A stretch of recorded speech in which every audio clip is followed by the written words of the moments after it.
నీలోఫర్ ఆసుపత్రిలో బాలింతల మరణాలపై త్రిసభ్య కమిటీతో సమగ్ర విచారణ జరుపుతున్నట్లు వైద్యారోగ్య శాఖ మంత్రి లక్ష్మారెడ్డి స్పష్టం చేశారు. వైద్య విద్యా సంచాలకురాలు ప్రాథమిక నివేదిక అందించారన్న మంత్రి 3 రోజుల్లో సమగ్ర నివేదిక అనంతరం బాధ్యులపై చర్యలు తీసుకుంటామని పేర్కొన్నారు. ప్రసూతి మరణాలపై ఆందోళనలు కొనసాగాయి. బాధితులను పరామర్శించిన హైకోర్టు విశ్రాంత న్యాయమూర్తి చంద్రకుమార్ పర్యవేక్షణని వివరాలు అడిగి తెలుసుకున్నారు.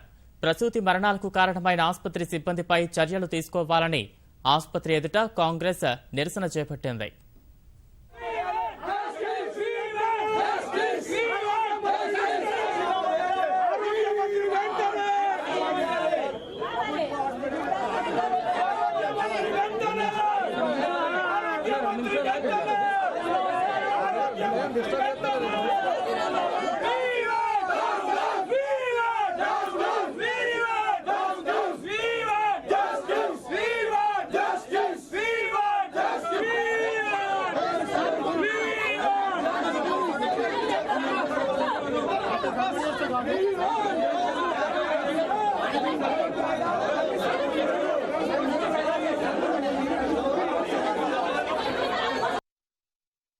గవర్నమెంట్ హాస్పిటల్ ముఖ్యంగా నీలోఫర్ హాస్పిటల్కు ఈ డెలివరీస్కి వచ్చే కేసులు మిగతా హాస్పిటల్స్ నుంచి కొన్ని ప్రైవేట్ హాస్పిటల్స్ అక్కడ సీరియస్ కండిషన్ ఉన్నప్పుడు వాళ్ళు ఇక్కడ పంపించడం కానీ సీరియస్ కాంప్లికేటెడ్ ఉన్న కేసులే వస్తాయి కాబట్టి కొన్ని ఇటువంటి సంఘటన అక్కడ జరిగే అవకాశం ఉంది. అయినా సరే మరి 1 monthలో ఈ 4-5 జరగడం అనేది కొంచెం మేము కూడా దాని మీద దృష్టి సారించి తప్పకుండా నేను ఎంక్వైరీ చేస్తున్నాం.